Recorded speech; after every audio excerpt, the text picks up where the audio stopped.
অমিতাভ রায় ও Gunter গ্রাস। আমি এই বইটি আমার শ্রদ্ধেয় মাস্টারমশাই, বিশিষ্ট ও বিদগ্ধ শেক্সপিয়ার বিশেষজ্ঞ, ইংরেজি সাহিত্যের আন্তর্জাতিক খ্যাতিসম্পন্ন অধ্যাপক অমিতাভ রায়কে নিয়ে লিখেছি। অমিতাভ রায় আমার পিএইচডি গবেষণাপত্রের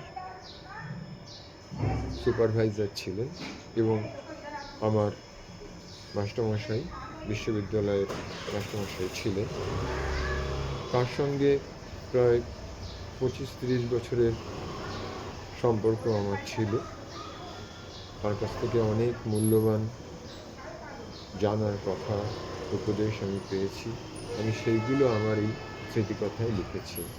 উনি প্রায় 2 বছর হলো মারা গেছেন এবং এই বইটির আরেকটি অংশে রয়েছে গুন্টার গ্রাসের সঙ্গে ওনার ইন্টারঅ্যাকশন। উনি গুন্টার গ্রাসের সঙ্গে গুন্টার গ্রাসের লেখা একটি নাটক বাংলায় মঞ্চস্থ করেছিলেন কলকাতাতে।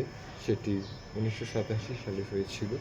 গুন্টার গ্রাসের নোবেল প্রাইজ পাওয়ার অব্যবহিত আগে গুন্টার গ্রাস এখানে উপস্থিত ছিলেন।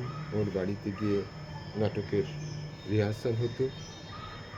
এই ব্যাপারে ওনার সাক্ষাৎকারটিতে গুন্টার গ্রাসের থিয়েটার, সমকালীন নাটক এবং বিশ্ব নাটকের একটি প্রেক্ষাপট এবং অনেক কিছু জানার কথা ফুটে উঠেছে। এই অমূল্য সম্পদ বইটি এখন পাওয়া যাচ্ছে কলকাতা বইমেলায়, যেটি এখন চলছে। মেলাটি 3রা ফেব্রুয়ারি অর্থাৎ আজই শেষ হতে চলেছে। এটি লিপি ম্যাগাজিন টেবিল নম্বর 34-এ পাওয়া যাবে। অন্য শতাব্দীর চিত্রকল্প পত্রিকার লিপি ম্যাগাজিন টেবিল 34-এ আজ 3রা ফেব্রুয়ারি রাত 8টার মধ্যে বইটি আগ্রহীরা সংগ্রহ করতে পারেন।